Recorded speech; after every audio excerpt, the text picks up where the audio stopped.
বাড়ি বানাই।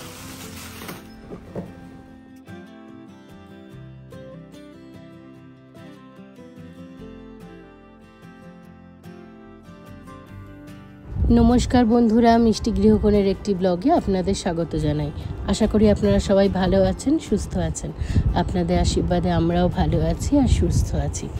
এখন এখানে গিনির টিচার্স ডে যে স্কুলে প্রোগ্রাম হয়েছিল, সেটার জন্য স্কুল থেকে বলেছিল যে টিচারদের জন্য, মানে দুটি টিচারের জন্য যেন একটি করে কার্ড হাতে বানিয়ে দেওয়া হয়।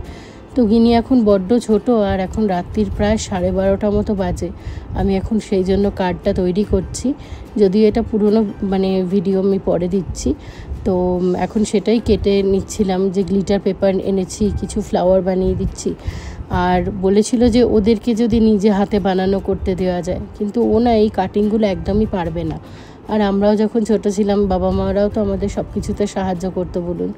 তো এখন সেই জন্য আমিও এখন ছোট হয়ে গেছি, ওর জন্য কার্ড বানাচ্ছি।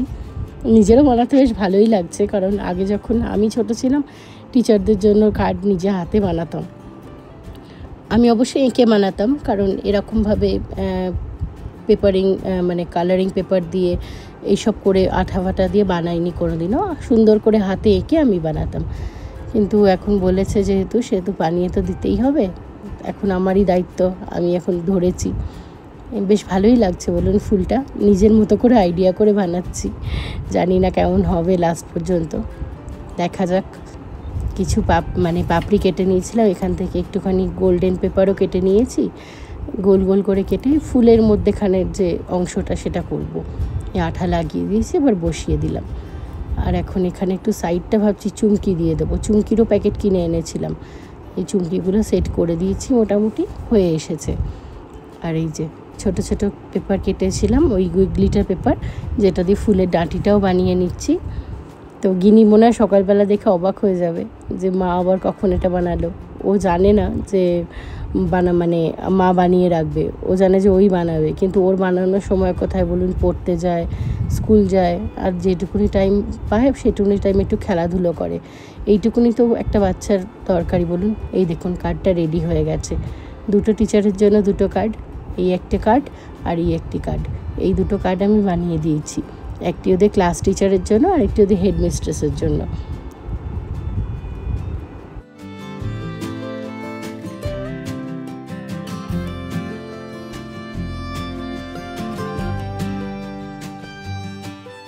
নিয়ে নে মা, কোনটা কোন ম্যামকে দিবি?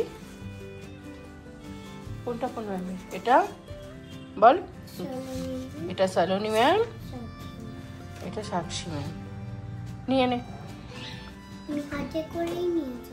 হাতে করে না, আমার ব্যাগে করে নিয়ে যাও, নাহলে তো ওখানে গিয়ে ম্যামকে দিয়ে দিবি। পরের বার থেকে কিন্তু এগুলো নিজে বানাতে হবে, আমি কিন্তু বানিয়ে দেবো না। না, তুমি বানাবে, কত মজার লাগে বলো তো। আমি নিজেকে যখন টিচার ছিল তখন আমি বানিয়ে দিতাম। ঢুকি না ব্যাগে, হারিয়ে যাবে। কালকে র্যাবিট বানিয়েছিল। জ্যাকেটটা পরিয়ে দাও ওকে। শোনাই, জ্যাকেটটা পরে নে, খুলে দিবি। ফটো তোলার সময় রিমুভ করে দিতে বলবি, পরে দিতে পারতিস।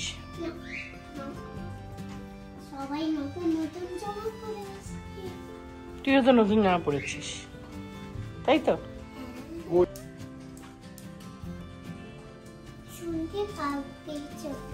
বুঝতে পারিনি তুই কি বলছিস। কি তিনজনে থাকবে?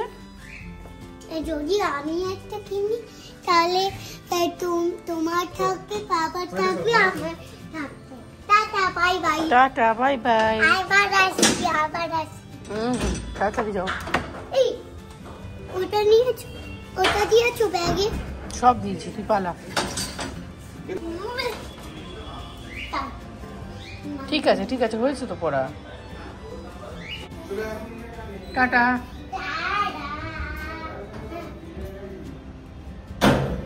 স্কুল থেকে কিছু ফটো শেয়ার করেছিল, এই যে সাক্ষী ম্যামের সাথে ওর ফটো। সাক্ষী ম্যামকে কার্ডটা দিচ্ছে। আর এই যে এখানে হচ্ছে সালোনি ম্যাম, ওদের ক্লাস টিচার, তাকে উনি মানে কার্ডটাও দিয়ে দিয়েছিল। তো কার্ডটা দেওয়ার পরে ওদের ওনামটাও একসাথে সেলিব্রেশন হয়েছিল, সেই জন্য এই ফটোটাও স্কুল থেকে তোলা হয়েছিল। তো আমি সেই জন্য শেয়ার করলাম। সন্ধেবেলার দিকে এই পার্সেলটা আমরা রিসিভ করেছিলাম। সন্ধেবেলা বলবো না, বিকেলেই দিয়ে গেছিলো। এখানে বাড়ি থেকে কিছু জিনিস পাঠিয়েছে, তো সেই জন্যই পলয়কে বললাম তুই পার্সেলটা ওপেন করো, আমি ভিডিও করছি। তাই জন্য এখন পার্সেলটা ওপেন করতে বসে গেছে। আর আমার সাগরেদ গিনি, উনিও পাশেই বসে রয়েছেন।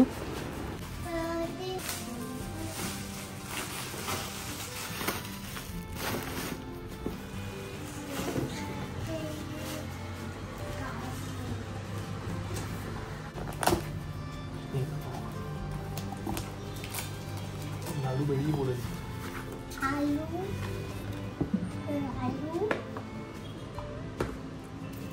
কি করে বেরোলো এটা?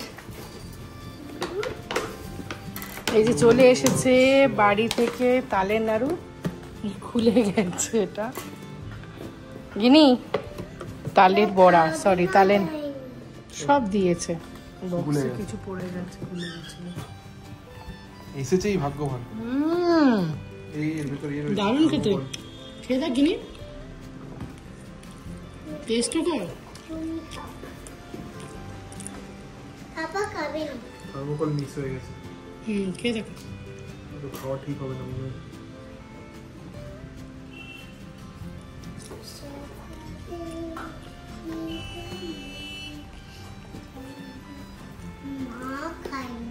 এখানে ব্যাঙ্গালোরে সেরকম ভালোভাবে তাল পাওয়া যায় না, আর পাওয়া গেলেও সেটা প্রচুর দাম নেয়।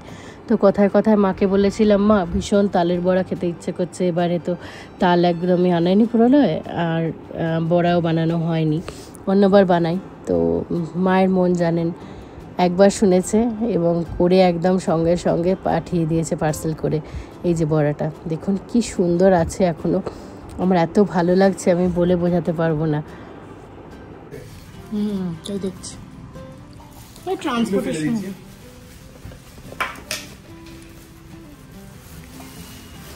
একটা খেয়ে টেস্ট কর, একটা খা, রিকোয়েস্ট প্লাম দিয়ে তৈরি, খেয়ে দেখ। এটা কি দুটো আলাদা আলাদা? না একটাই। এটা থেকে খাও না, সেটা ভালো হয়েছে, দারুণ খেতে, খারাপ হয়নি, ভালো হয়েছে। দেখো একদম সফট রয়েছে এখনো। আমি বলেছি না একদিন আমি সুইট খাই না। একটু টেস্ট করে দেখ, একটু ননি পাঠিয়েছে, টেস্ট করে দেখ, নাহলে কিন্তু ভালোবাসবে না তোকে। আর একটু প্লাম দিয়ে দিবি। হ্যাঁ বাই।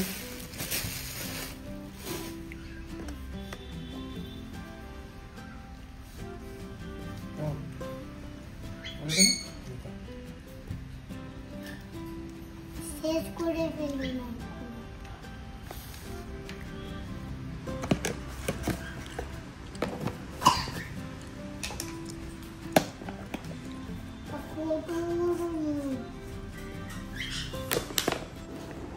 তালের বড়াটা যেহেতু আসতে অনেকটাই টাইম লেগেছে, সেহেতু আমি ভাবলাম যে এটা একটুখানি রোদ্দুরে দিলেই ভালো হয়, কিন্তু এখন তো আর রোদ্দুর একদমই নেই। সেই জন্য এখন ফ্যানের তলায় না এই বড়াগুলোকে ভালো করে দিয়ে একটু শুকিয়ে নিচ্ছি, মানে ওই যে ভ্যাপসা গন্ধটা থাকবে ওটা বেরিয়ে যাবে, কারণ প্রায় 1 সপ্তাহ টাইম লেগেছে জানেন আসতে। মা বললো, মানে প্রত্যেক দিনই আমাকে জিজ্ঞেস করে, কিরে ওই পার্সেলটা পৌঁছেছে? আমি বললাম না, এখনও পৌঁছয়নি। তো এখন যেহেতু এসে গেছে আর দেরি করে লাভ নেই, কারণ ভালোবাসার জিনিস একটাও যদি নষ্ট হয় প্রচণ্ড কষ্ট হবে। আর এখন আমি এটা ফ্যানের তলায় দিয়ে দিয়েছি, এখন ফ্যানটাও চালিয়ে দেবো, এটা শুকোক মোটামুটি, তারপরে এটা আবার বক্সে তুলে রেখে দেবো। যা বড়া পাঠিয়েছে মোটামুটি প্রচুর দিন যাবে।